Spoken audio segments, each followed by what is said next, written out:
વાત એવી છે કે એકલમલ તો પોતાના ઘોડા સાથે વયો જાય, પણ જતા જતા જાણે દિલનું ઓઢા જામને દેતું જાય। ઓઢો એકલમલને ગોતતા ગોતતા કંડરા ડુંગર પહોંચે અને ખબર પડે કે એકલમલ કોઈ પુરુષ નહીં પરંતુ સ્ત્રી છે, અને એમાંય એક અપ્સરા છે।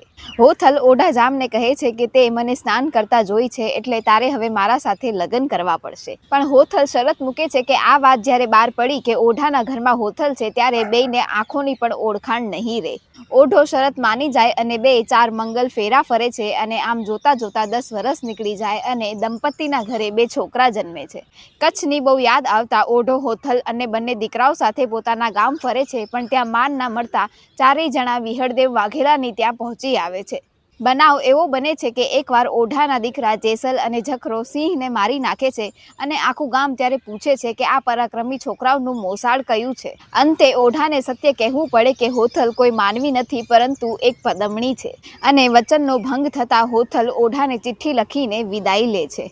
હું છું તોરલ, અને આવી જ રીલ્સ જોવા માટે અમારા પેજને ફોલો કરવાનું ભૂલશો નહીં।